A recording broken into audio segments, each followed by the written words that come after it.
logistique multiple.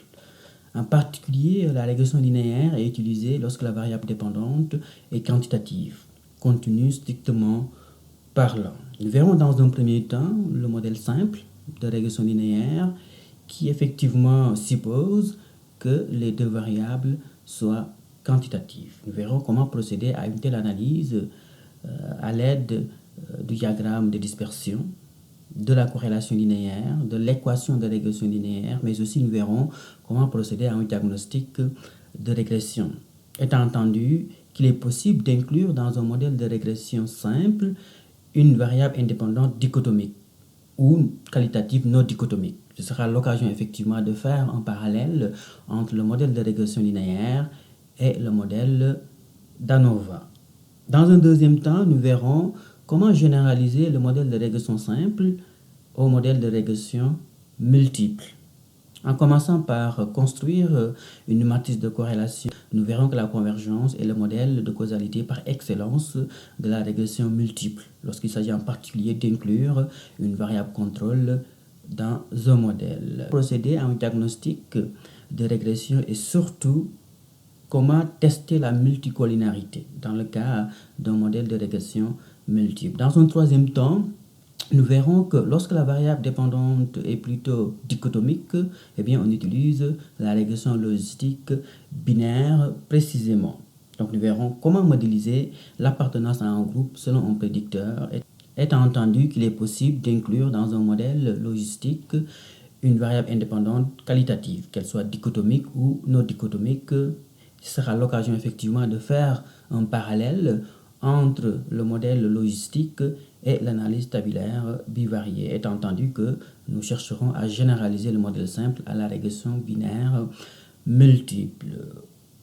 Et finalement, que se passe-t-il lorsque la variable dépendante est qualitative, non dichotomique, c'est-à-dire comporte 3 catégories ou plus? Eh bien, dans ce cas, on utilise la régression logistique multinomiale. Donc, nous verrons comment il est possible de modéliser l'appartenance à des groupes selon un prédicteur, étant entendu qu'il est possible d'introduire une VI qualitative dans un tel modèle, et nous ferons le parallèle avec l'analyse tabulaire. Finalement, nous chercherons à généraliser le modèle simple à la régression logistique multiple. Alors, pour ce faire, on va utiliser une base de données, celle de l'enquête auprès des étudiants du sol 10-20. Donc, il s'agit effectivement d'un cours que je donne à l'Université de Montréal, précisément au département de sociologie, depuis 2011. Les étudiants complètent un sondage depuis 1986. J'ai pris tout simplement un sous-échantillon aléatoire du gros échantillon. Donc, notre analyse va porter essentiellement sur 198 étudiants. Alors, on va y aller, on va ouvrir la base de données. Je vais cliquer là-dessus et ouvrir la base de données.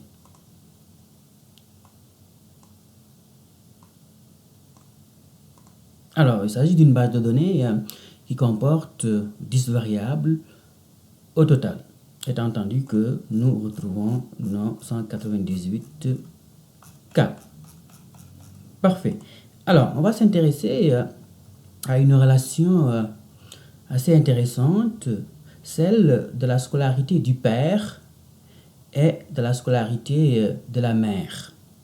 Alors, on va essayer ensemble de vérifier ce que les sociologues appellent homogamie.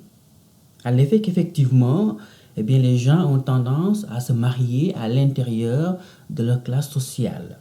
Alors, si l'hypothèse d'homogamie est vérifiée, on s'attend effectivement à ce que le nombre d'années de scolarité du père des étudiants soit associé au nombre de scolarité de la mère des étudiants. Les deux variables ici sont de nature quantitative. Justement, on va commencer par sortir les statistiques descriptives. Analyse, statistiques descriptives, scolarité père, scolarité maman. Ok. Alors, on voit apparaître les statistiques descriptives de nos deux variables d'intérêt. En l'occurrence, la moyenne tourne autour de 13,39 chez les pères et 12,31 chez les mères. Alors c'est assez clair que la moyenne est plus élevée chez les pères que chez les mamans. En l'occurrence, nous cherchons à prédire le nombre d'années de scolarité de la maman en fonction du nombre d'années de scolarité du père. Parce qu'en l'occurrence, on suppose que ce sont les hommes qui vont aller chercher des femmes. Alors c'est la raison pour laquelle on prend scolarité maman comme étant la variable dépendante et scolarité papa comme étant la variable indépendante. Et donc on cherche à prédire le nombre d'années de scolarité de la maman. Supposons maintenant qu'on s'intéresse à la seule variable scolarité mère et qu'on veuille prédire le nombre de scolarité d'une mère quelconque. À l'absence de toute autre information, nous pouvons prendre effectivement la moyenne comme modèle de prédiction. Par exemple, si on devait prendre une maman quelconque, on pourrait prédire sa scolarité à 12,3 années. Mais vous aurez compris que certainement, il y aura des erreurs de prédiction. Et les erreurs de prédiction sont symbolisées par l'écart type autour de la moyenne. Mais nous pouvons réduire nos erreurs de prédiction si nous avons des informations complémentaires sur cette maman quelconque qu'on prendrait pour prédire son score. En l'occurrence, si nous connaissons le nombre d'années de scolarité de son mari, eh bien, on peut réduire nos erreurs de prédiction, mais à condition que le nombre d'années de scolarité du père soit associé au nombre d'années de scolarité de la maman. Donc, posons effectivement que la scolarité de la mère varie en fonction de la scolarité du père. Les deux variables étant quantitatives, une première façon effectivement d'analyser la relation, c'est de sortir le diagramme de dispersion. Graphique, boîte de dialogue, ancienne version, dispersion. Simple, définir. Donc, scolarité mère sous axe Y, scolarité père sous axe X. Et bien c'est tout, on va juste cliquer sur OK pour voir apparaître le diagramme de dispersion. Donc il s'agit effectivement d'un plan à deux dimensions. Donc sur l'axe horizontal, on a la variable X, scolarité du père, et sur l'axe vertical, Y, on a la scolarité de la maman. On observe que la relation n'est pas faible. Si la relation était faible, les points seraient répartis un peu aléatoirement sur le diagramme. La relation non plus n'est pas très forte, parce que si la relation était très forte, eh bien tous les points se situeraient assez fortement le long d'une diagonale. Donc la relation n'étant ni faible ni forte, eh bien on peut avancer qu'elle est modérée, disons même modérée à forte. Premier élément. Deuxième élément, la direction de la relation. Ici, il semble que la relation soit positive. Autrement dit, plus le nombre d'années de scolarité du père augmente, et bien plus le nombre d'années de scolarité de la mère augmente en conséquence. Le propre d'une relation positive. Troisième élément d'analyse, et non le moindre, la forme de la relation. Alors ici, effectivement, il semble que la relation soit linéaire. En l'occurrence, on peut imaginer une diagonale qui partirait du coin inférieur gauche au coin supérieur droit et qui déclinerait un modèle linéaire. En tout cas, la relation, elle n'est pas curvilinéaire, donc elle est plutôt linéaire. Nous pouvons avoir une meilleure précision de la relation entre scolarité du père et scolarité de la maman en représentant le nuage de points par une droite qu'on appelle droite de régression. Alors on va aller la chercher, cette droite, en cliquant deux fois sur le diagramme de dispersion, de façon à voir apparaître cette fenêtre contextuelle. Ensuite, on clique sur cette icône avec une ligne, donc ajouter une courbe d'ajustement au total. Alors on va cliquer là-dessus et fermer, de façon effectivement à obtenir la droite de l'équation de régression. Alors on peut fermer.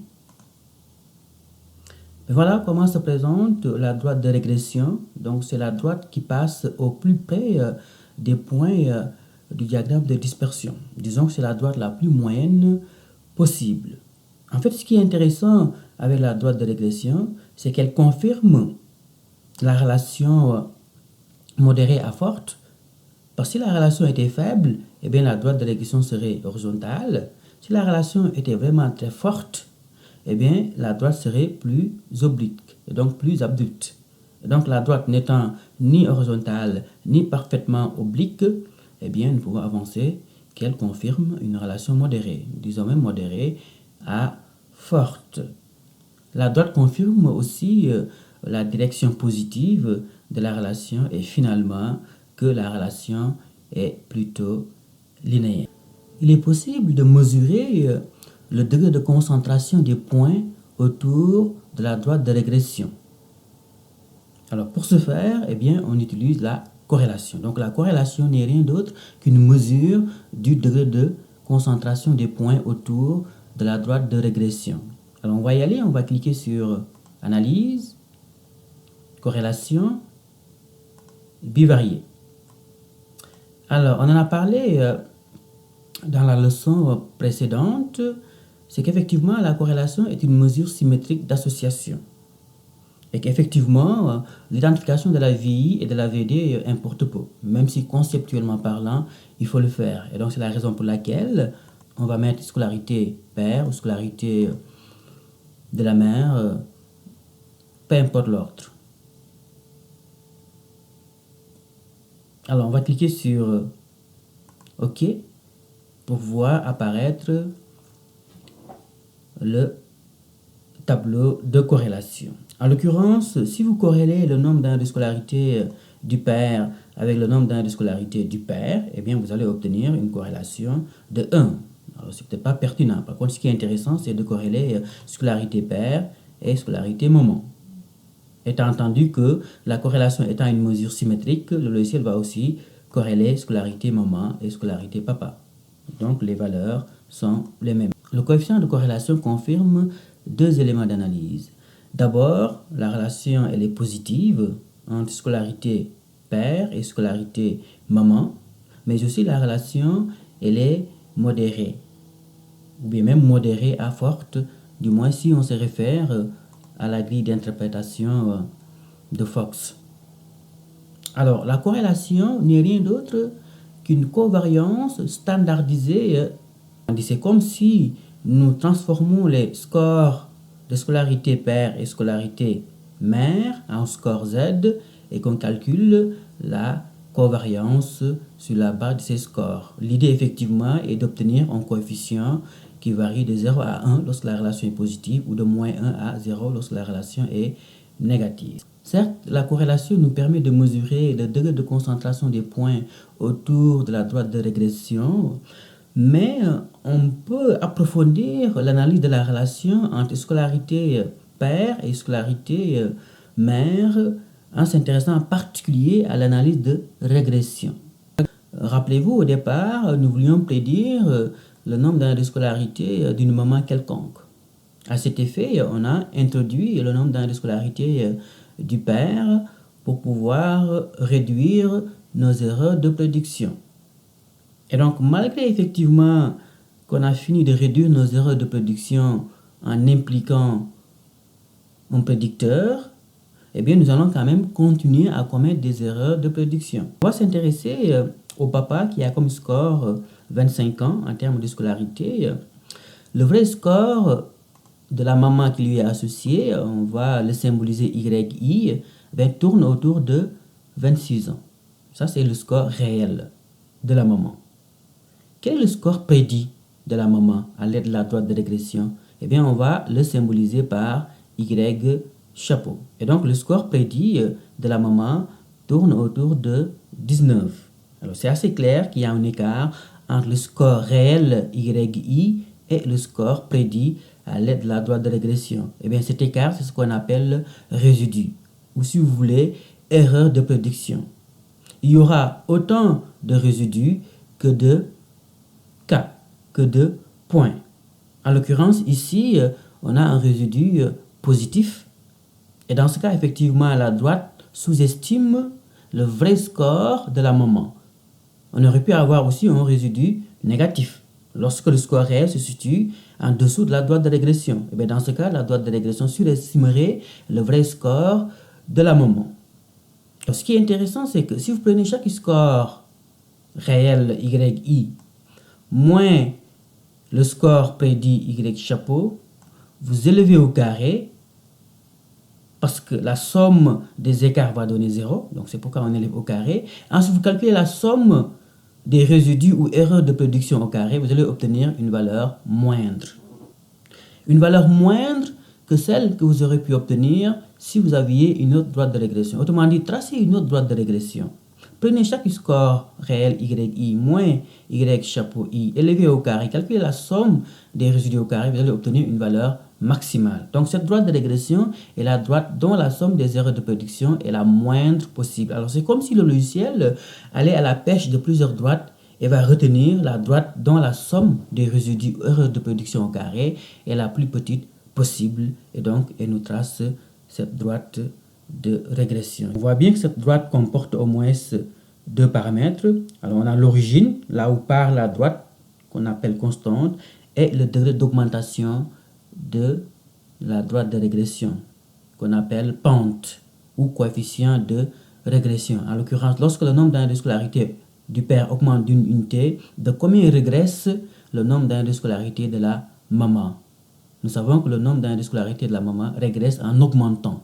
Mais de combien augmente le nombre d'années de scolarité de la mère? Ce qu'on appelle pente, précisément coefficient de régression. Alors on va y aller, on va procéder à l'analyse de régression linéaire, simple, de façon à approfondir l'analyse de corrélation linéaire. Alors on va y aller, on va cliquer sur analyse, régression et linéaire. Alors la variable dépendante, c'est scolarité mère. La variable indépendante, scolarité père. Alors on peut peut-être sortir quelques statistiques en cliquant sur statistiques. Alors on peut peut-être juste sortir l'intervalle de confiance pour le moment et cliquer sur poursuivre. Ça va être tout. On va cliquer sur OK de façon à générer les résultats de l'analyse de régression linéaire. Alors, la première sortie récapitule un peu les informations concernant l'introduction de la variable indépendante, scolarité du père. Le tableau récapitulatif des modèles nous rappelle un peu le R, autrement dit le coefficient de corrélation que nous venons de calculer. Mais la nouvelle information, c'est le R2, autrement dit le R au carré, qui est ici de 0.448. Alors, comment interpréter le R2? Le R2 s'interprète au moins de deux façons. Alors, première façon d'interpréter le R2, eh bien, le nombre d'années de scolarité du père explique 45% de la variance du nombre d'années de scolarité de la maman. Ça, c'est la première façon d'expliquer. Alors, la deuxième façon d'expliquer, c'est en termes de proportion de réduction de l'erreur. Eh bien, rappelez-vous qu'au début, nous voulions réduire nos erreurs de prédiction de la scolarité de la maman. Eh bien, justement, nous réduisons de 45% nos erreurs de prédiction de la scolarité de la mère lorsque nous connaissons le score du père.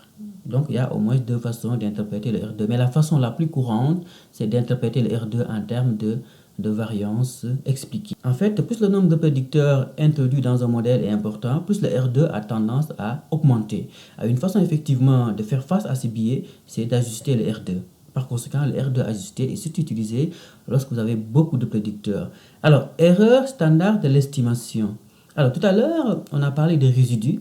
Autrement dit, les écarts entre les scores réels et les scores prédits à l'aide de la droite de régression.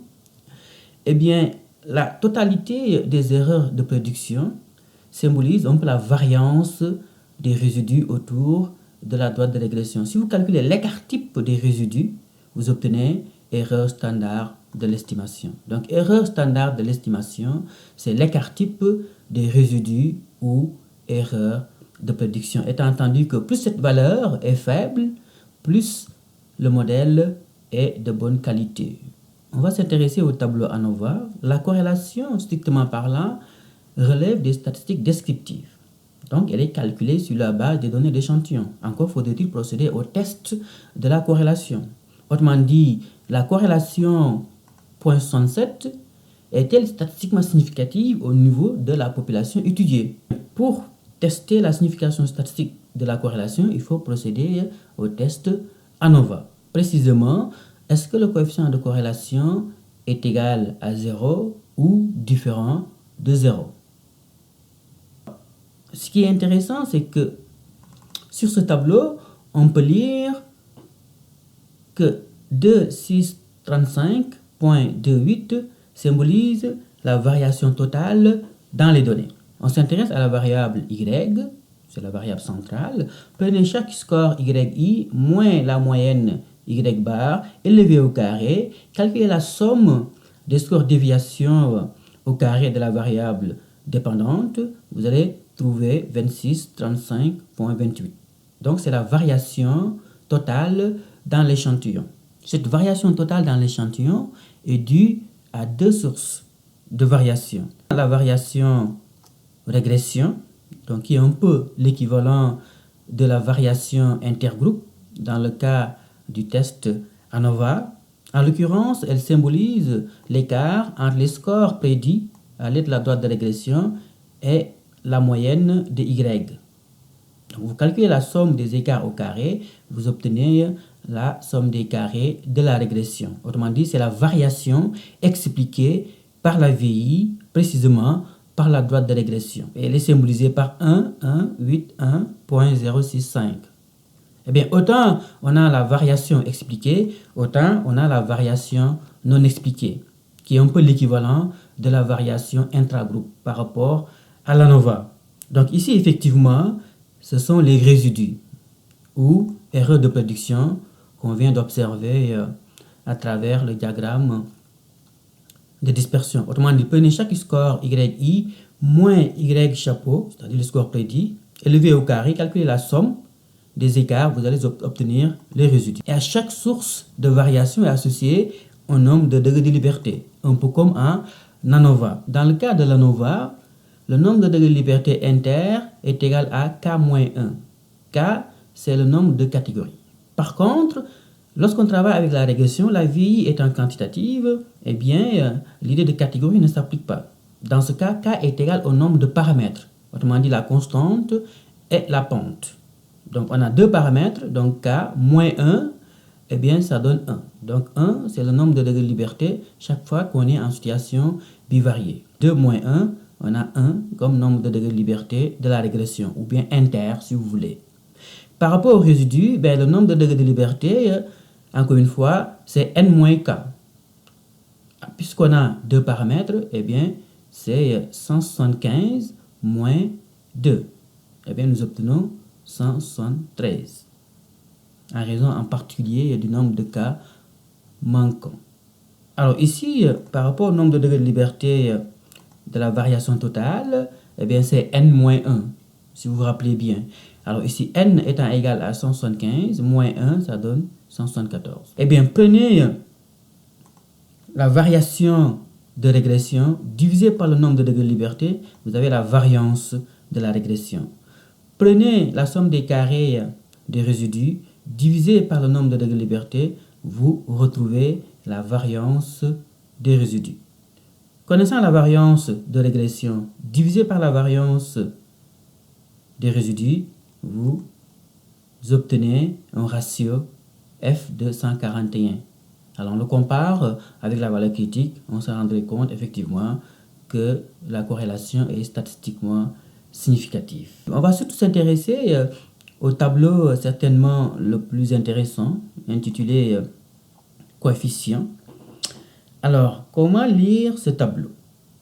Alors, on va s'intéresser à la première ligne, constante. La constante, c'est la valeur de y lorsque x est nul.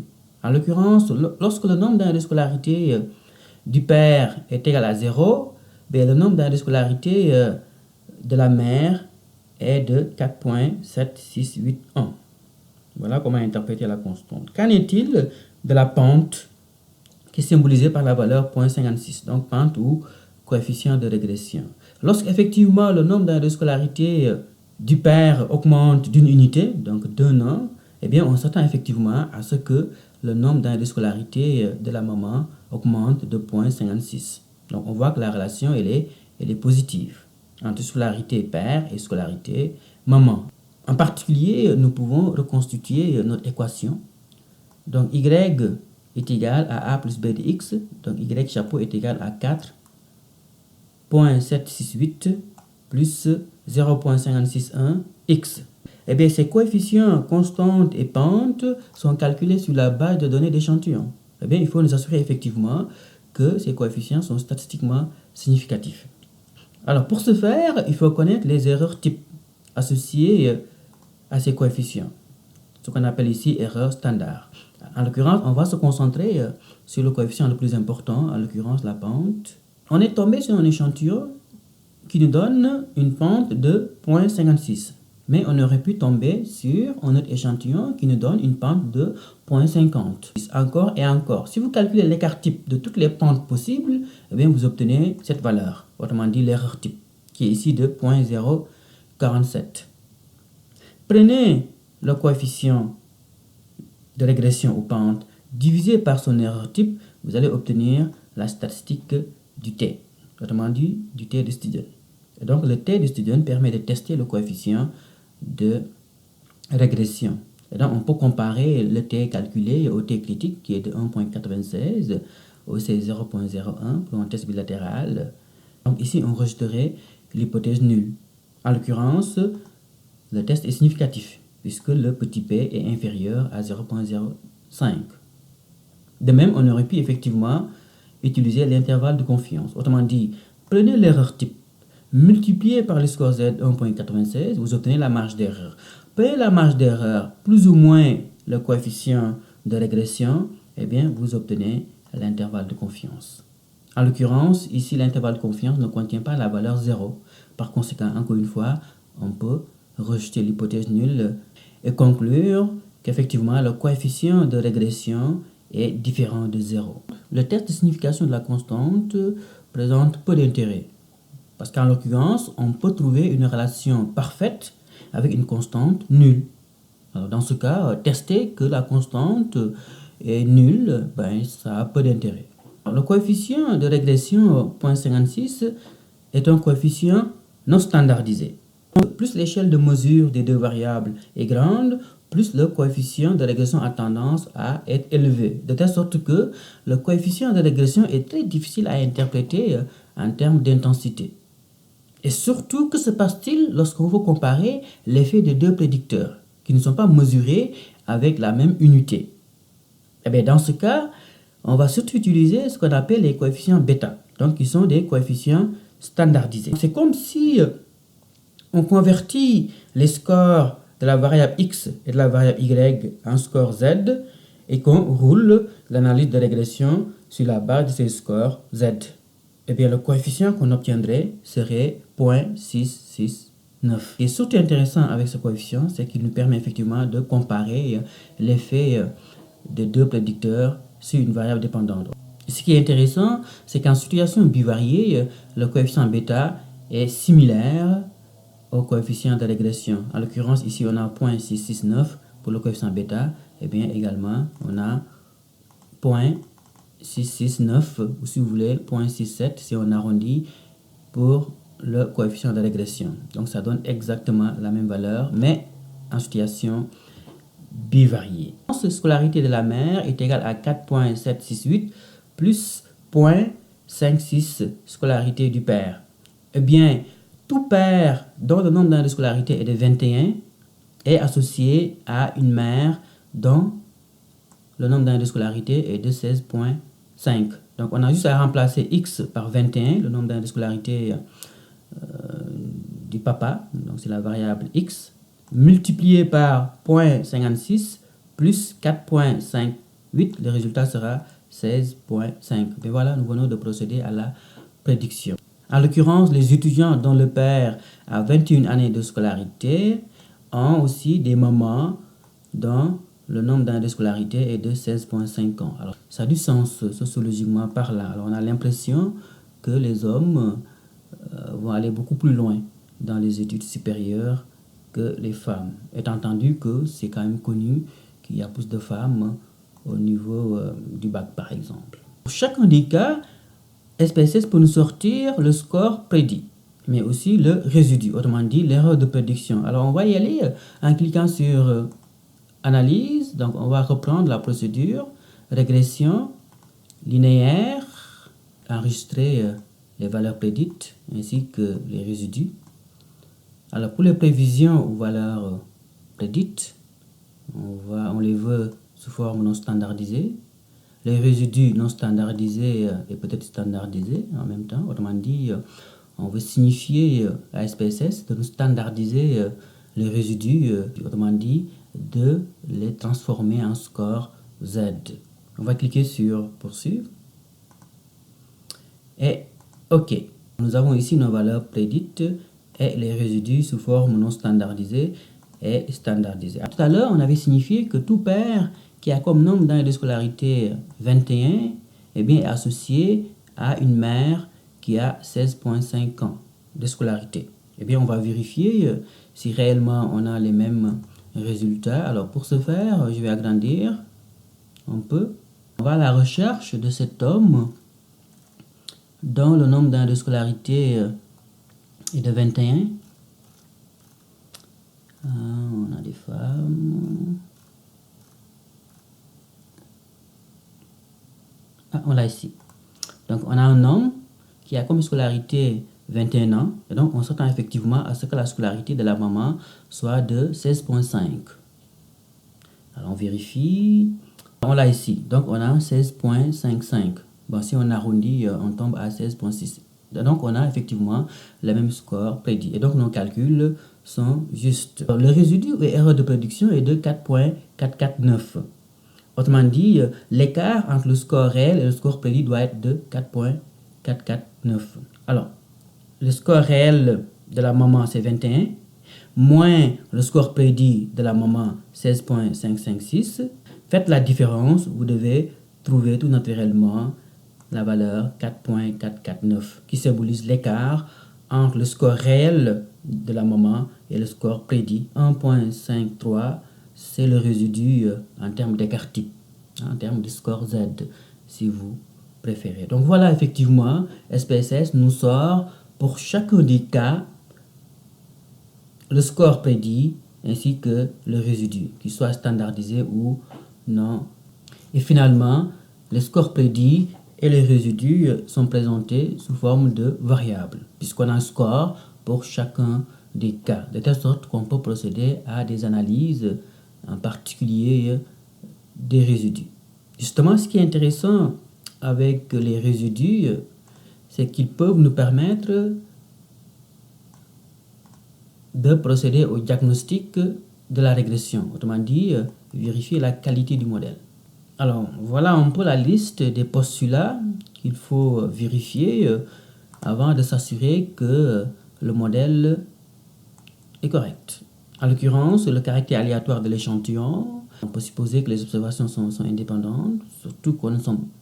Alors, on peut supposer que les observations sont indépendantes. Sur la normalité, l'égalité des variances et la linéarité. Alors, ce sont les postulats les plus importants. Eh bien, on peut vérifier ces postulats en s'intéressant à la distribution des résidus.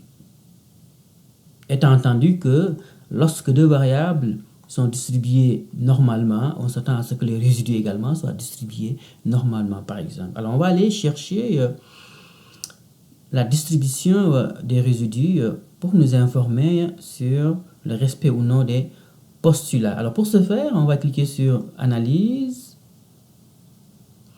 Régression. En fait, on reprend la procédure et linéaire. Ensuite, on va cliquer sur Tracé. Généralement, on va placer sur l'axe Y les résidus et surtout les résidus standardisés. Donc, Z signifie que c'est des résidus en score Z. Donc, Z réside. Alors, on va placer ça sous l'axe Y. Et les scores prédits, aussi en score Z. Généralement, c'est ce qu'on prend. Alors, on va prendre les scores prédits en score Z sur l'axe X. Ensuite, on peut cliquer sur histogramme pour avoir une idée sur la dispersion des résidus, standardisés en particulier. Et on va cliquer sur OK. On a un nouveau tableau intitulé Statistiques des résidus qui présente un peu les statistiques descriptives des résidus En l'occurrence, nous avons ici les résidus standardisés, donc les minimums et le maximum.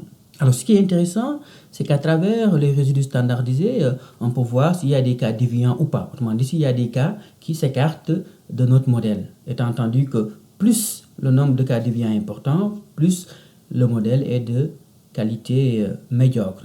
Et effectivement, les résidus standardisés doivent se situer à l'intérieur de plus ou moins 3 écarts types pour pouvoir avancer qu'il y a absence de cas extrêmement déviants, ce qui est le cas ici. Ensuite, on va s'intéresser à l'histogramme qui effectivement nous présente la distribution des résidus standardisés. On a l'impression que les résidus suivent une distribution normale. Il va falloir confirmer cela en s'intéressant en particulier aux nuages de points de la relation entre les valeurs prédites standardisées et les résidus standardisés. Alors, on va comparer ce diagramme de dispersion avec les modèles que nous avons ici. Ici, on voit effectivement que les résidus se situent à plus ou moins 3 écarts types. On voit bien que la dispersion des résidus atteste du respect de nos 3 postulats. On a une distribution normale puisque les points sont répartis un peu aléatoirement autour du résidu 0, étant entendu qu'il n'y a pas de cas extrêmement déviants. Donc les points sont équitablement répartis au-dessus de 0 et en dessous de 0. Si le postulat de normalité n'était pas respecté, la plupart des points se situeraient au-dessus de la ligne 0 ou en dessous de la ligne 0. C'est ce qu'on observe ici, au niveau du modèle B. Alors, le postulat de linéarité est également respecté parce qu'effectivement, s'il n'y avait pas de linéarité, on verrait une forme curvilinéaire. Et donc ici, encore une fois, les points sont répartis un peu aléatoirement et donc il n'y a pas de forme linéaire visible ici. Alors, on peut bien voir le modèle C qui illustre effectivement le non-respect du postulat de linéarité. Et bien finalement, l'homogénéité des variances est respectée puisque verticalement, on a pratiquement les mêmes variances. En l'occurrence, on peut voir un exemple d'un modèle illustrant une non-homogénéité. Il semble que les 3 postulats soient respectés par rapport à la relation entre le nombre d'années de scolarité du père et le nombre d'années de scolarité de la maman. On peut avoir confiance à notre modèle de régression. Et donc, toutes les analyses qu'on vient de faire sont valides, en quelque sorte, puisque nous venons de respecter en particulier les 3 postulats. Strictement parlant, la régression linéaire est utilisée lorsque les 2 variables sont de nature quantitative. Par contre, il est possible d'inclure dans un modèle de régression linéaire une variable indépendante dichotomique, mais à condition qu'elle soit codée 0, 1. En l'occurrence, on va s'intéresser à la variable indépendante occupation du père et à son effet sur le nombre d'années de scolarité de la mère. Donc la vie étant dichotomique, la VD toujours quantitative. Alors on va sortir les fréquences. Donc on a ici les valeurs d'occupation père 2. Donc autrement, profession libérale. Alors on va sortir les stats, analyse, fréquence, occupation 2. Ok. Alors on a ici les fréquences. En l'occurrence, 13% des étudiants ont des pères de profession libérale ou bien qui évoluent dans le domaine de l'enseignement, donc ils sont des professeurs. Donc profession libérale, c'est tout ce qui est médecin, tout ce qui est avocat.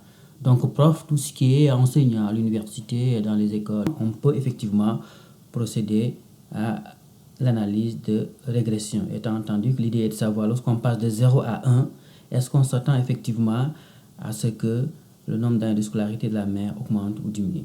On va y aller en cliquant sur analyse, régression, linéaire. Alors on va remplacer scolarité du père par occupation du père. 2. Autrement dit la variable dichotomique. En fait c'est tout. On va cliquer sur OK de façon à voir apparaître les résultats. En l'occurrence ici le R2 est de 0,05. Donc l'occupation du père explique 5% de la variation dans le nombre d'années de scolarité de la mère, étant entendu que le R est de 0,21. Alors la corrélation est statistiquement significative entre l'occupation du père et le nombre d'années de scolarité de la mère, mais le tableau le plus important, c'est surtout le tableau coefficient. Ici, l'occupation du père a un effet qui est statistiquement significatif. Alors, comment interpréter le coefficient de régression lorsque la VI est dichotomique? Eh bien, l'interprétation est la même que pour une VI quantitative. Lorsqu'on perd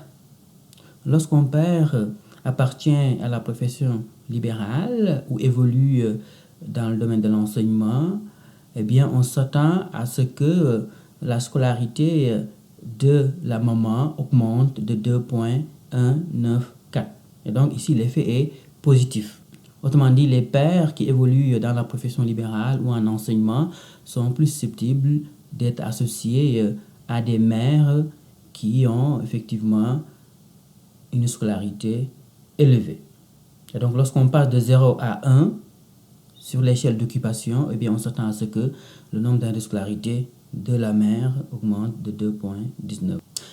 Ce qui est intéressant lorsqu'on inclut une variable indépendante dichotomique, c'est qu'on obtient les mêmes résultats que si on devait effectuer une analyse de variance. Alors ici, la VI est dichotomique, en tout cas elle est qualitative, et la VD quantitative, on aurait pu utiliser l'analyse de variance. J'ai sorti les résultats de l'analyse de variance et comparons maintenant ces résultats à ceux du modèle de régression linéaire. Alors, qu'est-ce qu'on observe? On observe d'abord que la constante ici est de 12,037. Eh bien, c'est exactement la même moyenne lorsque la variable indépendante est codée 0. En l'occurrence, comment on interprète ici la constante? Lorsqu'effectivement l'occupation est égale à 0, eh bien, on s'attend à ce que le nombre d'années de scolarité de la mère est de 12,04. Eh bien, c'est exactement la moyenne de la catégorie codée 0 pour ce qui est de l'occupation. Donc, on voit qu'il y a une égalité entre la constante et la moyenne pour la catégorie codée 0. De même, comparons le coefficient de régression. Eh bien, on sait que lorsqu'on passe de 0 à 1, le coefficient de régression, eh bien, on sait que lorsqu'on passe de 0 à 1 du côté de l'occupation, eh bien, le nombre d'années de scolarité de la mère augmente de 2,19. Prenez 12,04 plus 2,19, vous obtenez 14,23, soit la moyenne lorsqu'effectivement le père est de profession libérale ou évolue dans l'enseignement. Donc, on voit qu'il y a une correspondance parfaite entre l'analyse de variance et le modèle de régression, puisque les deux moyennes de l'ANOVA correspondent exactement à la constante et à l'addition de la constante au coefficient de régression. Et surtout, regardons l'état. Donc, l'état est de 0,21 et l'état carré 0,05. Alors, ça doit correspondre à la corrélation et à la corrélation au carré. Eh bien, on obtient effectivement un R de 0,21 et un R2 de 0,045. En fait, l'ANOVA, c'est une forme de régression linéaire.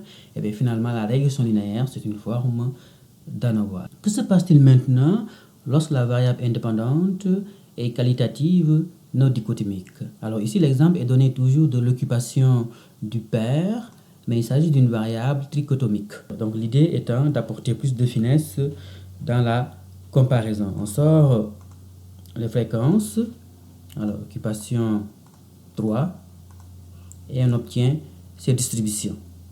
Donc essayons effectivement de voir l'effet de la variable occupation PE3 sur le nombre d'années de scolarité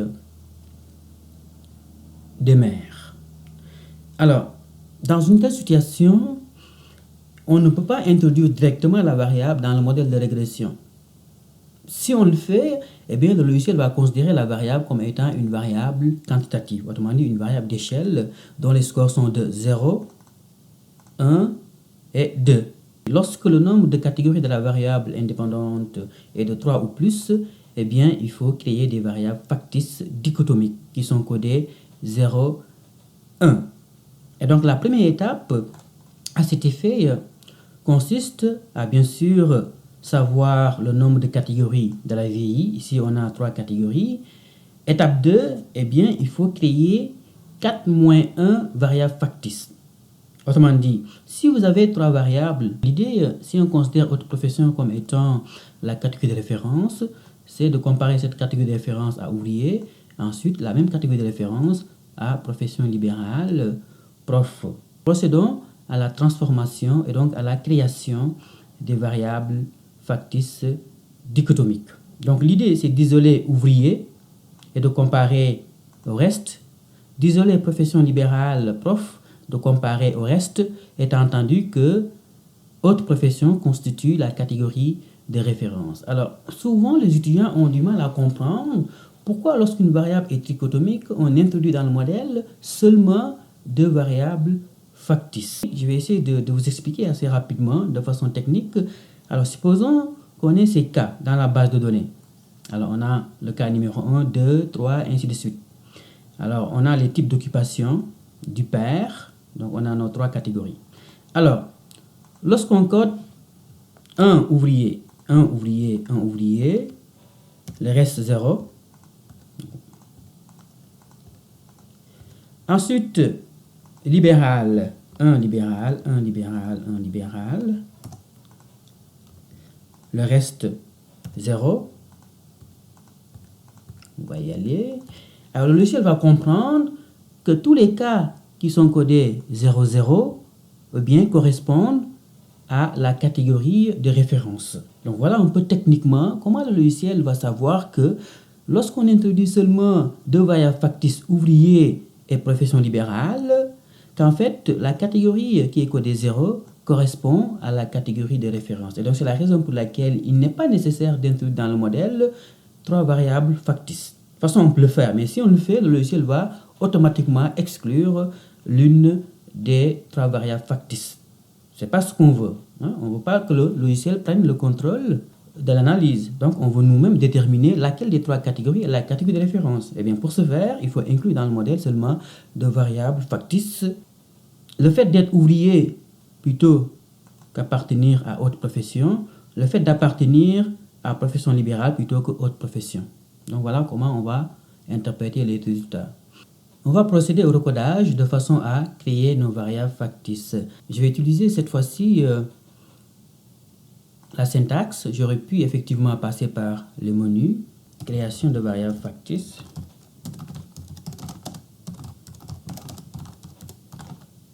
Dichotomique. Il reste à créer la deuxième variable factice. On peut copier et coller.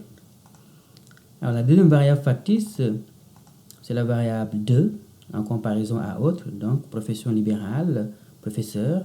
Alors, on va signifier au logiciel qu'en fait 2 devient 1, else 0, et on veut que cette variable factice s'appelle profession libre prof. Alors, on peut copier. Pour éviter les risques d'erreur, je copie, je colle ici, et on a profession libérale professeur. Alors voilà, nous venons effectivement de créer nos variables factices. Évidemment, on aurait pu créer une troisième variable factice appelée autre profession et autrement, mais ce n'est pas nécessaire puisque c'est notre catégorie de référence. On va sélectionner de façon à obtenir les variables. Donc, on clique sur le triangle vert. On voit que SPSS est exécuté. Il semble que nos variables soient créées. On peut sortir les fréquences des 2 nouvelles variables factices. Et le tout semble être correct. Donc, on a ouvrier autrement, profession libérale autrement. Étant entendu que nous maintenons nos cas manquants. Nous pouvons passer à l'analyse de régression de façon à inclure nos 2 variables factices dans le modèle. Alors on va y aller, on va cliquer sur analyse, régression linéaire, occupation, on va l'enlever et mettre nos deux variables factices, ouvrier et prof libre prof, étant entendu que autre profession est la catégorie de référence. Alors on va cliquer sur OK de façon à voir apparaître les résultats. Alors le R2 est de 0.09. Si j'ai bonne mémoire, lorsque la variable est dichotomique, on avait un R2 de 5%. Alors on a trichotomisé la variable, et bien on obtient 10%. Et bien on voit bien que le R2 augmente, parce que la variable trichotomique comporte plus d'informations que la variable dichotomique, de telle sorte qu'on va aller chercher plus de variations. En l'occurrence, nous avons ici la constante. Comment l'interpréter? Eh bien c'est le nombre d'années de scolarité prédite de la maman lorsque l'occupation du père est de 0. Donc autre occupation. Moins 2.30, c'est le coefficient de régression qui symbolise l'effet du fait d'être ouvrier plutôt que d'appartenir à une autre profession. Le fait d'être ouvrier fait diminuer le nombre d'années de scolarité de la maman de moins 2.3 par rapport à 12.51 en son temps. Ça a du sens que les pères qui appartiennent à la profession ouvrière soient associés à des femmes qui ont un nombre d'années de scolarité moins important. Donc l'effet du fait d'être ouvrier plutôt que d'appartenir à une autre profession est négatif et c'est statistiquement significatif. De même, l'effet du fait d'appartenir à la profession libérale plutôt que d'appartenir à une autre profession est significatif, au moins à 95%. Et ici, l'effet est positif. Donc l'idée, c'est d'interpréter toujours en référence à la catégorie des zéros. Ce qui est intéressant, encore une fois, c'est qu'on peut faire le parallèle avec l'analyse de variance. Puisqu'ici, la VI est trichotomique, 3 catégories, la VD est quantitative, on aurait pu aussi utiliser l'analyse de variance. Autrement dit, l'ANOVA. Justement, j'ai sorti les résultats de l'ANOVA et j'obtiens ces 3 moyennes à comparer. Alors, comparons ces moyennes au coefficient de l'équation. Alors, 12.51, c'est la moyenne lorsqu'effectivement les pairs appartiennent à autre profession. Eh bien, ça équivaut exactement à la constante. Nous savons que la constante, c'est la valeur de y lorsque x est égal à 0. Autrement dit, c'est le nombre d'années de scolarité prédite chez les mamans lorsqu'effectivement les pères sont codés 0 sur l'occupation. 0 étant autre profession. Donc, il y a une correspondance. Que se passe-t-il lorsqu'on est ouvrier? Alors ici, la moyenne est de 10.21. Eh bien, prenez moins 2,30 plus 12.51 ou bien 12.51 moins 2.30, bien vous obtenez 10.31. De même, prenez 12.51 plus 1.712, bien vous obtenez la moyenne des parents qui sont de profession libérale. État carré de 0.095, état de 0.31, c'est exactement les mêmes résultats. Et donc, lorsque la VI est qualitative, qu'elle soit dichotomique ou trichotomique, on voit effectivement que l'ANOVA donne les mêmes résultats que le modèle de régression. Nous pouvons encore améliorer la qualité du modèle, autrement dit la variance expliquée, lorsqu'on inclut un second prédicteur. Autrement dit, lorsqu'on travaille avec 2 prédicteurs ou plus. Alors ici, l'exemple est donné de la relation entre l'occupation, une variable dichotomique du père, et le nombre d'années de scolarité de la mère. Étant entendu qu'on veut contrôler pour l'effet de la scolarité du père. Alors ici, on inverse les 2 prédicteurs. On va commencer par introduire l'occupation. Alors on va y aller en cliquant sur analyse, régression et linéaire. Alors on va remplacer nos variables indépendantes par les variables clés. Alors on s'intéresse d'abord à l'effet de l'occupation, variable dichotomique, ensuite le nombre d'années de scolarité du père. Ensuite, on clique sur Statistiques, de façon effectivement à procéder au test de collinéarité. En l'occurrence, lorsqu'on inclut dans un modèle de régression 2 prédicteurs ou plus, il faut s'assurer que les prédicteurs ne soient pas fortement corrélés. Parce qu'effectivement, lorsque des prédicteurs sont fortement corrélés, se pose un problème de multicollinéarité ou de collinéarité lorsque vous avez seulement deux prédicteurs. Et justement, lorsqu'il y a multicollinéarité ou collinéarité, eh bien, les prédicteurs additionnels n'apportent pas grand-chose à la qualité du modèle. C'est comme si on avait des prédicteurs qui se ressemblaient, qui étaient redondants, de telle sorte que le modèle ne s'améliore pas en incluant des prédicteurs. Et même dans des situations extrêmes, le logiciel peut ne pas aboutir à des estimations. Parce qu'effectivement, c'est comme s'il se perdrait et ne sait plus où se trouve la direction de la relation lorsqu'effectivement deux prédicteurs sont fortement corrélés entre eux, en tout cas plus corrélés entre eux qu'avec la variable dépendante. Donc le modèle peut ne pas donner des résultats. Alors on va vérifier cela en cliquant sur test de collinéarité et diagnostic des observations. En fait, ça, donc on va cliquer sur test de collinéarité. Alors on va cliquer sur poursuivre et valider le tout pour voir apparaître les résultats. En l'occurrence, ici le R2 grimpe à 0.43. Ben, rappelez-vous, la relation bivariée entre l'occupation du père et le nombre d'années de scolarité donnait un R2 de 5%. Eh bien, on inclut le nombre d'années de scolarité, le R2 grimpe à 43%. Alors, c'est pas mal, énorme. Et le modèle d'ensemble est statistiquement significatif. Autrement dit, il y a au moins un prédicteur qui est statistiquement significatif. Mais le tableau le plus important, encore une fois, c'est le tableau coefficient. Ici, on a la constante qui est égale à 4.879. C'est la valeur prédite du nombre d'années de scolarité des mères lorsqu'effectivement le nombre d'années de scolarité du père et l'occupation sont nuls.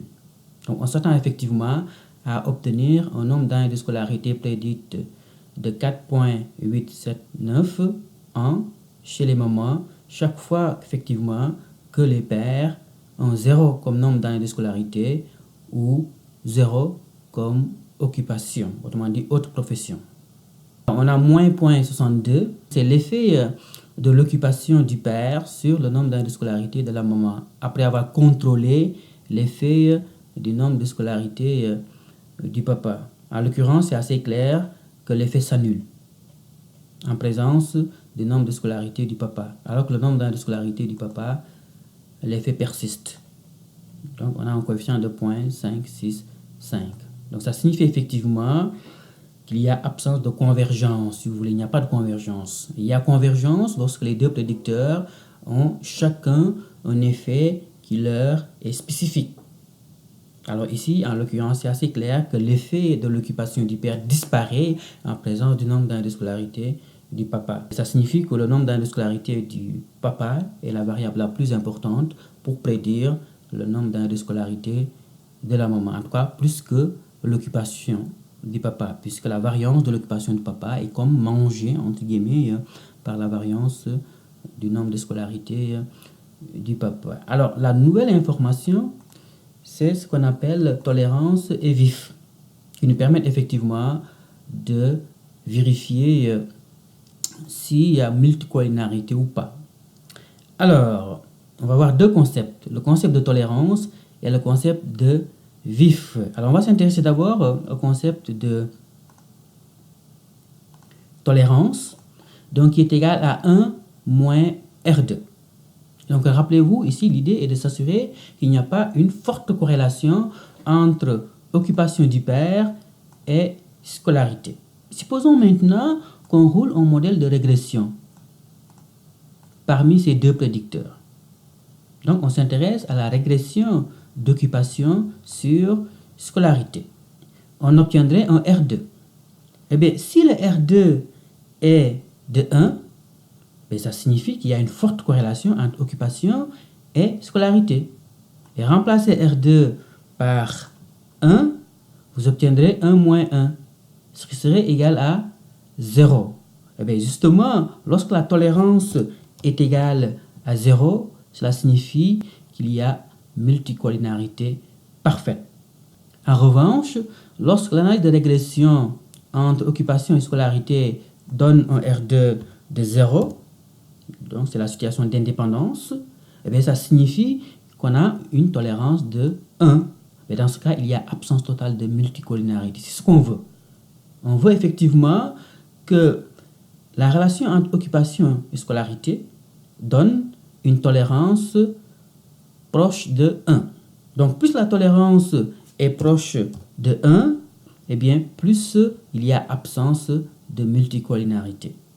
Tabachnik et Fidel donnent même un seuil de tolérance minimale, 0,05. Donc vous voulez obtenir une absence de multicollinarité, vous avez intérêt à ce que la tolérance, autrement dit 1 moins R2, soit comprise entre 0,5 et 1.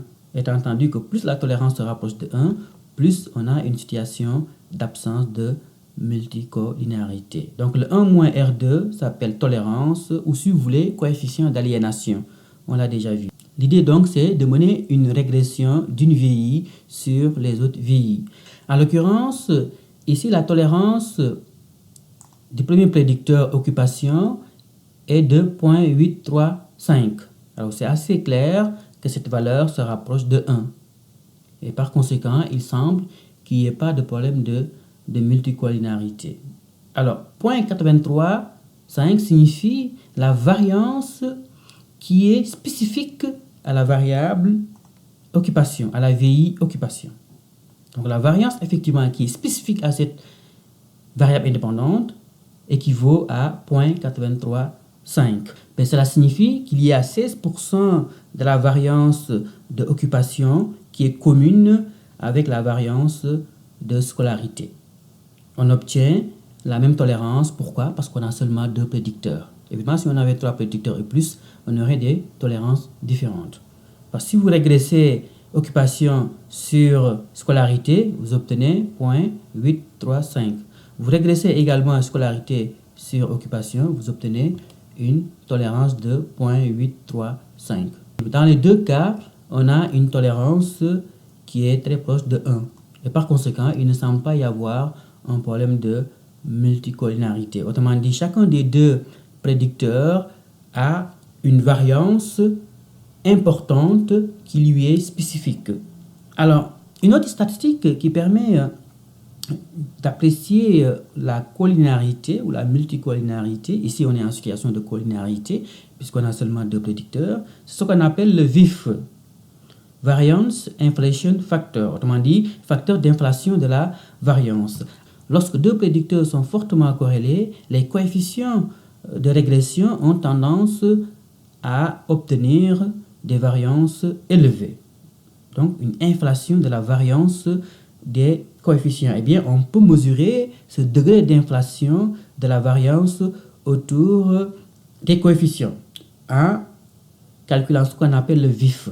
En fait, le VIF est égal à 1 sur tolérance.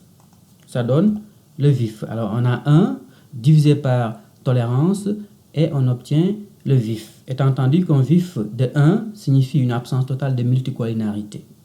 En l'occurrence, prenez 1 divisé par 0,835, vous obtenez le VIF. Alors, certains auteurs ont proposé un VIF maximal de 2, d'autres de 5 et d'autres encore de 10.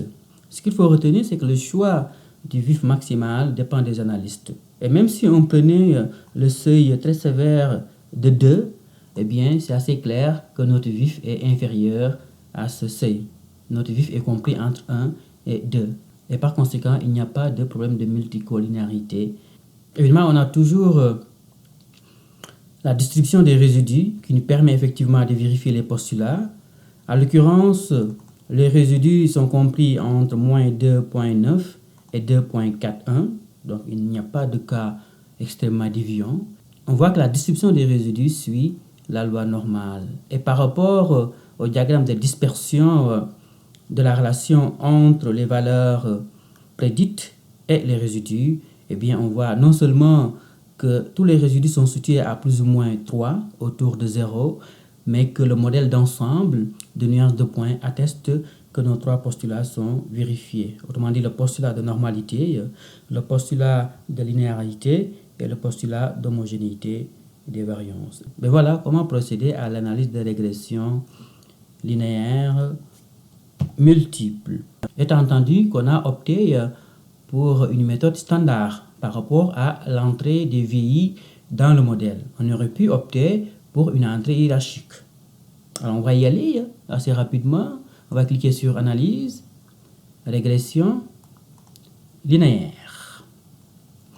Alors, lorsqu'on travaille avec le modèle de convergence, qui est le modèle par excellence de la régression multiple, eh bien, on peut utiliser ce qu'on appelle, on a inclus simultanément les prédicteurs dans le modèle. On aurait pu y aller de façon hiérarchique, en l'occurrence, inclure d'abord occupation comme premier bloc de variables.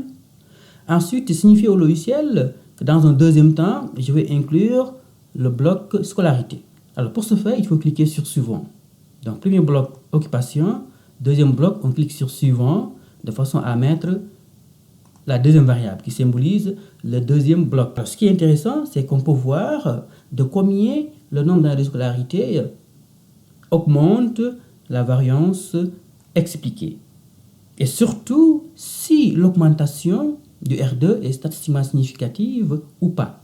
Alors, pour ce faire, on va cliquer sur Statistique et cocher Variation du R2. Donc, on veut savoir si la variation du R2 est statistiquement significative ou pas, du modèle 1 au modèle 2. Alors, on va cliquer sur Poursuivre et Valider, de façon effectivement à voir apparaître les résultats. Alors, ici, on a un tableau qui présente deux modèles. Alors, on a le modèle 1, autrement dit, avec un seul prédicteur, autrement dit, occupation.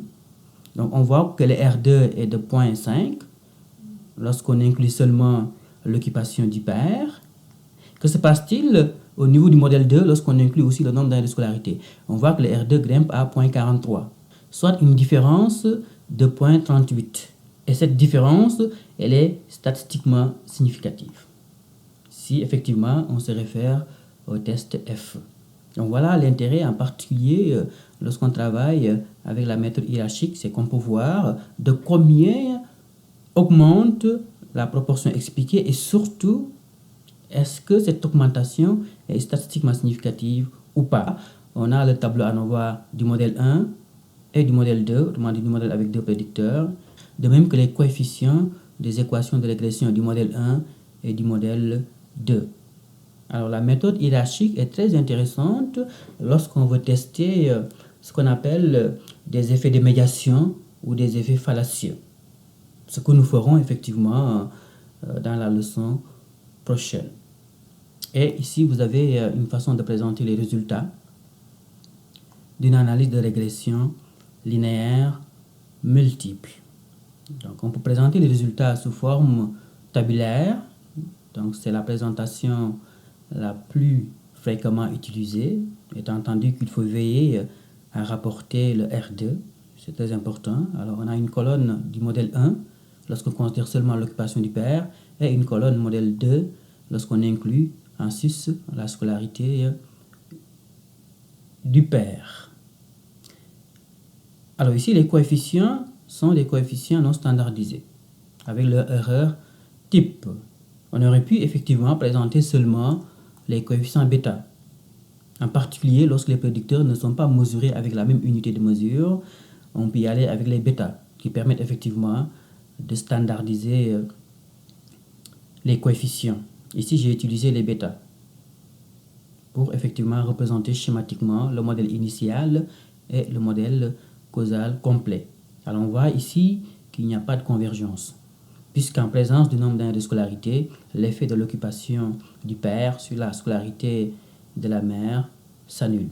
Mais voilà, nous venons ensemble de réaliser des analyses de régression linéaire simple et multiple.